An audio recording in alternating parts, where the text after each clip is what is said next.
अत्याचारी सौतेली मौसी। पूजा बड़े ध्यान से रूबी को देख रही होती है। रूबी किसी पार्टी में जाने के लिए मेकअप कर रही होती है कि तभी वहाँ उसकी मौसी सुमन आ जाती है। अरे पूजा, तू यहाँ खड़ी खड़ी रूबी का मुंह क्या देख रही है? जा अंदर जाकर घर के काम कर। मौसी जी, घर के सभी काम हो चुके हैं और अब मैं फ्री हूँ। अच्छा, तो एक काम कर, जल्दी से पूरे घर में झाड़ू लगा दे। देख फर्श पर कितनी धूल जमा हो रखी है। मेरी बात ध्यान से सुन, हम दोनों पार्टी में जा रहे हैं और वहाँ से खाना खा कर आएंगे। तू अपने लिए और मौसा जी के लिए खाना बना लियो, हमें पार्टी से आने में देर हो सकती है। ठीक है मौसी जी, अगर आपकी इजाजत हो तो क्या मैं भी रूबी का मेकअप यूज कर सकती हूँ? आज मेरा सजने संवरने का बहुत मन है। चुप कर, कल मुही कहीं की। यह ब्रांडेड मेकअप किट है। यह तेरे काले बदसूरत चेहरे पर लगाने के लिए नहीं है, और तूने यह मेकअप किट छूने की कोशिश भी की तो मैं तेरा मुंह नोच लूंगी। चल रूबी, हमें पार्टी में जाने के लिए देरी हो रही है। देख पूजा, मेरी पार्टी में जाने के बाद मेरे मेकअप को छूने की जरा भी कोशिश मत करियो, नहीं तो पार्टी से आने के बाद मैं तेरी बहुत पिटाई करूंगी। अच्छे से समझ ले मेरी बात को, वरना तुझे पता ही है पिछली बार मैंने तेरा क्या हाल किया था। ठीक है रूबी, मैं तुम्हारे जाने के बाद तुम्हारे किसी भी सामान को हाथ नहीं लगाऊंगी। और इस तरह सुमन और रूबी तैयार होकर पार्टी के लिए निकल जाते हैं। यहाँ पूजा पूरे घर में झाड़ू लगाने के बाद अपने कमरे में जाने लगती है।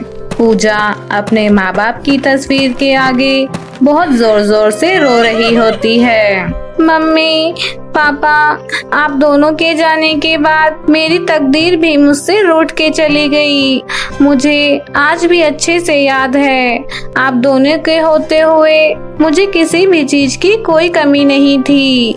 खाने पीने, पहनने रहने के हर तरीके की आजादी थी। उस समय मेरे पास मेकअप का अच्छा सामान हुआ करता था, और आज आप दोनों के चले जाने के बाद मेरे पास सामान होना तो दूर, बल्कि उसको अपनी आंखों से देखना भी पाप हो गया है।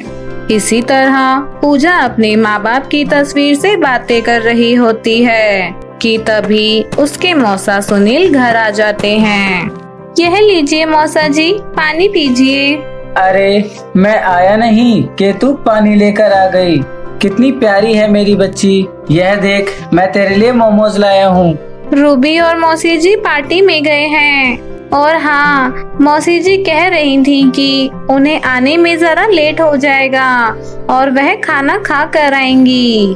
कोई बात नहीं बेटी, उन्हें आराम से आने दो, तब तक हम मोमोज के मजे लेते हैं। इस तरह मौसा जी की मीठी मीठी बातें और चटपटे मोमोज ने पूजा का दर्द भुला दिया था। इसी तरह रात हो जाती है और थोड़ी ही देर में सुमन और रूबी पार्टी से वापस आ जाते हैं। क्यों री पूजा, तूने अपने मौसा जी को अभी तक खाना नहीं दिया क्या? हम दोनों तो खा पी कर सेट हैं। तुम अपना बताओ, तुम्हारा तो पेट भरा है ना? अरे क्या ही बताऊं, खाने का तो बस पूछो ही मत। सारा मजा किरकिरा कर दिया, ना तो ढंग से तीखा था और ना ही मीठा। और इसी बीच मैं एक बार गिर भी गई थी, पूरा मूड ही खराब हो गया। इस हाई हील्स की सैंडल में तो यही खतरा रहता है। एक तो तुम्हारा वजन इतना ज्यादा है, ऊपर से तुम कभी कभार ही पहनती हो, जिस वजह से तुम्हारी टांगे डगमगा जाती हैं। अभी या तो फैशन पर ध्यान दे लो या अपनी सेहत पर। मौसा जी, मुझे भी एक हाई हील की सैंडल और लिपस्टिक चाहिए।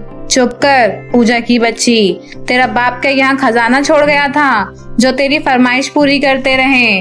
तुझे 2 वक्त की रोटी मुफ्त में मिल जाती है, यह कम है जो रोजाना नई नई फरमाइश करती रहती है। बड़ी आई महारानी हाई हील की सैंडल पहनने वाली। आज के बाद कोई फरमाइश मत कर देना, नहीं तो मुझसे बुरा कोई नहीं होगा। अरे इस पर इतना क्यों भड़क रही हो? इसने एक सैंडल ही तो मांगी है, मैं कल इसे ला दूंगा। आप चुप रहिए, आप इसकी इतनी तरफदारी करते हैं। आपके लाड प्यार की वजह से यह सर पर नाच रही है। और इस तरह सब अपने अपने कमरे में चले जाते हैं। एक दिन पूजा सभी के लिए खाना लगा रही होती है। सुन पूजा, फ्रिज में कल की रोटी रखी होगी, तू वही खा लियो। हाँ, और उसमें से एक मेरे लिए भी ला देना। क्यों? वह क्यों भला?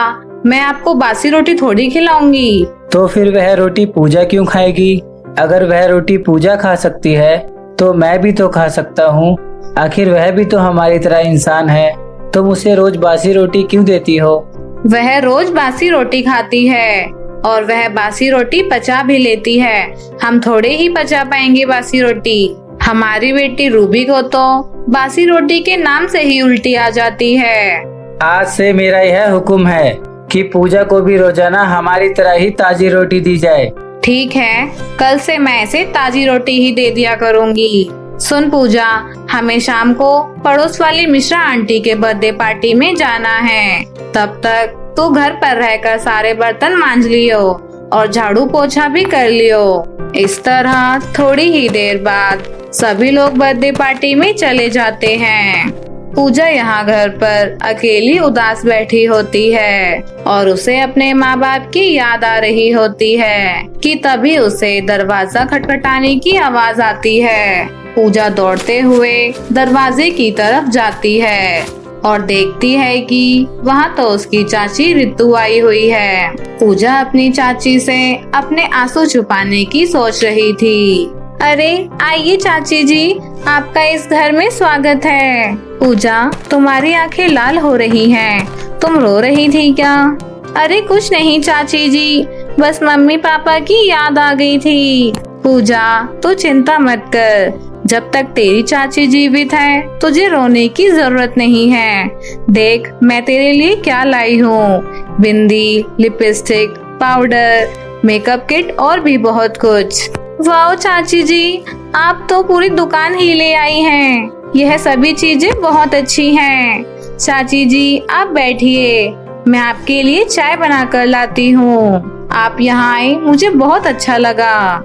इस तरह पूजा अपनी चाची के साथ बैठकर चाय पीती है और उन्हें सारी बात बताती है। पूजा की चाची रितु पूजा की दुख भरी कहानी सुनकर बहुत दुखी होती है और उसे अपने साथ ले जाने का फैसला करती है।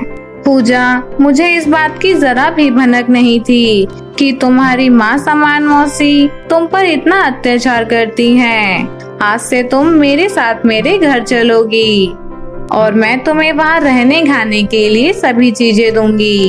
थैंक यू चाची जी, बट मुझे मौसी जी से डर लगता है, कहीं वह मुझे वापस ना बुला लें।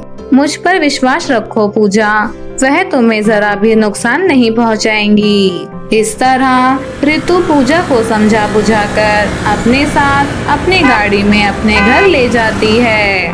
पूजा की चाची रितु दिल की बहुत अच्छी थी। वह उसका एडमिशन एक बड़े प्राइवेट स्कूल में करा देती है और इस तरह पूजा की जिंदगी पूरी तरह से बदल जाती है और वह हंसी खुशी से रहने लगती है। प्यारे बच्चों, कैसी लगी आपको मेरी यह कहानी? हमें कमेंट करके जरूर बताएं।